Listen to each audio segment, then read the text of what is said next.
Hey everyone, so I'm here with the new Lupit pole. It's their Generation 2 pole, and they basically announced it as being a chrome pole. So that's really exciting because a lot of people suffer from nickel allergies, and currently the only chrome poles that are available, over time they wear away and then the nickel is exposed, and that causes for many people allergic dermatitis. Until now they've only created stainless steel poles.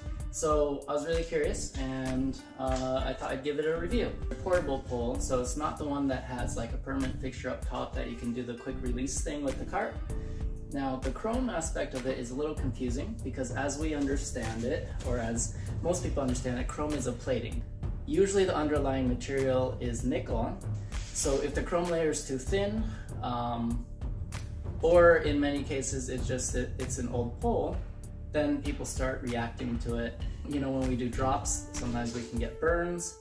Maybe the nickel can actually get into the bloodstream and actually cause heavy metal toxicity. They've got some kind of proprietary secret way of creating this pole, and I asked them again and again and again because it just didn't really make sense to me. What it is, it turns out, I believe, based on their answer, is that it's mostly chromium on the outside, but it is an alloy still. So what that means is that instead of being pure chromium, which can flake, which can wear away really easy or chip, this supposedly is going to last for a very long time. Obviously, I haven't been able to test it for years and years, but that's the claim. Now chrome, you can tell because it has this really nice sheen to it, really picks up light really well. The thing is, this, for most chrome poles, will diminish over time. So I'm actually curious about that as well. Pressure mounted, which means that it can adjust to different ceiling heights, and you buy certain extensions that go on top so that you can adjust for the height. So the setup is basically you loosen it up, you twist the pole, make sure that it's level, you tighten it, and then you close up this piece right here that I will show you. That slips right open. So in other words, the way this tension mount works is basically it can lengthen as you continue to twist it, and there's these two little screws here that you need a hex key for in order to tighten it into the ceiling. Okay, I think the rest can just be done by hand until it's out, so then you can unscrew the pole and change the height as you twist it here. Once you lock these down, then the whole pole will not turn. Then you slip this right back over, and it will cover up this area of the pole so that you won't scratch yourself. And it's very important that this is completely flush, because if it's not flush, or if the ridges are even straight rather than curving in, over time, as the pressure of using the pole happens, then it'll start to lip out and you can actually cut yourself on the pole. And so that's something that you want to watch out for as well.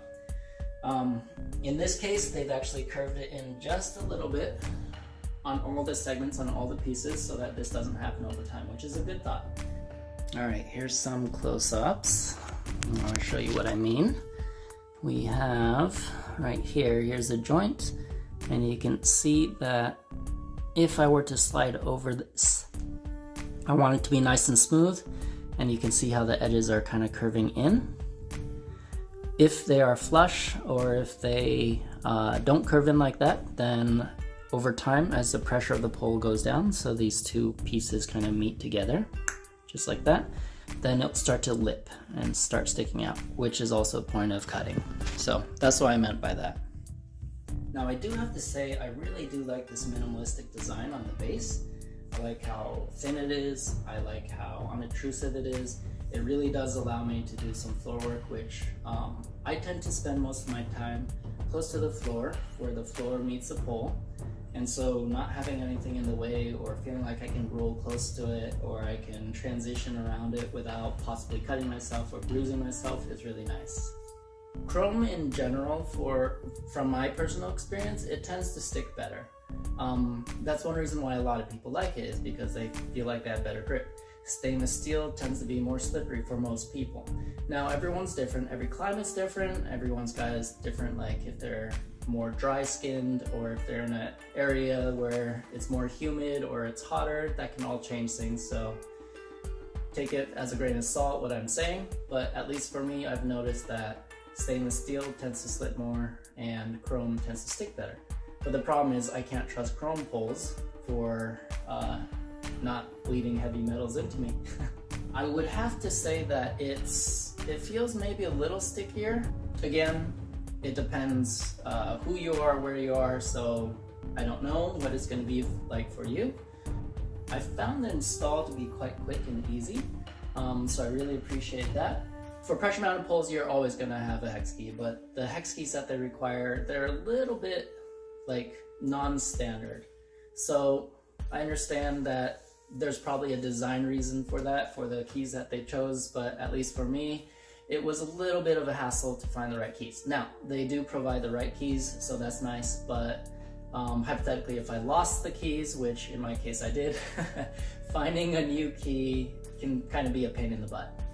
All right, other things, stability, strength. This feels like a solid pole. It feels stable.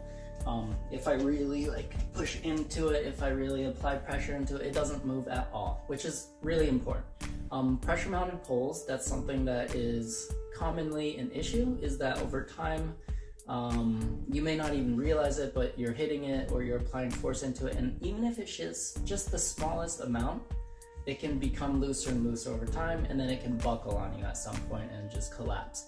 And that's a real danger. So not only should you, for all pressure mounted poles, check it frequently, just to make sure that it's still level, that's still in the place that you originally set it up, but you really want to make sure with the poles that you choose that they are actually a type of pole that won't move very much just through normal use.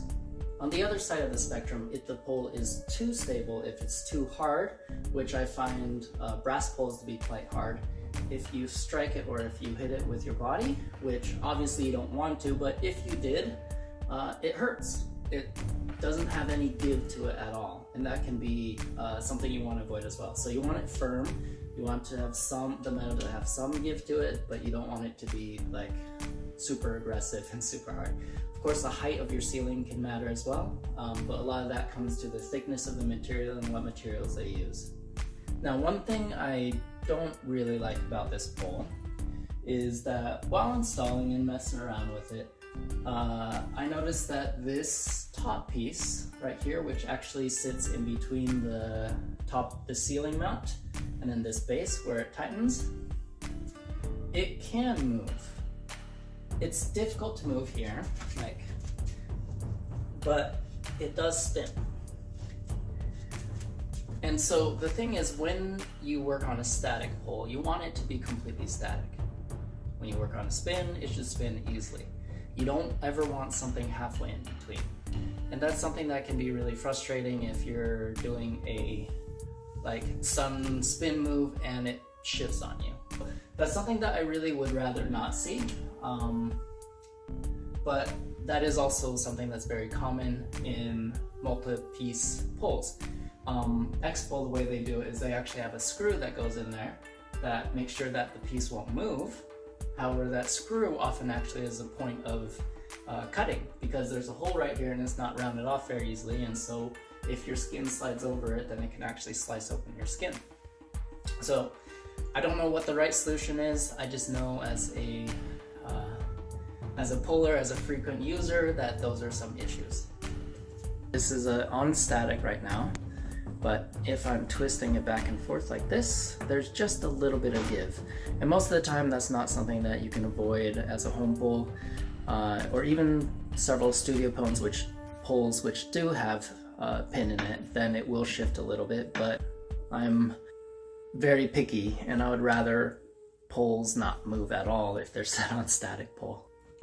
So here you can see the spin static system. It's just a single lock here that just by turning it, boom, just like that.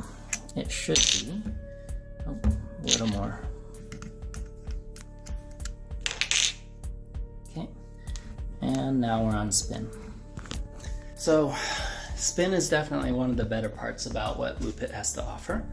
I feel like almost all their spin mechanisms work really well. They're very smooth, they're fairly reliable, and they go for a very long time without slowing down, even if you are someone who likes to over tighten their poles.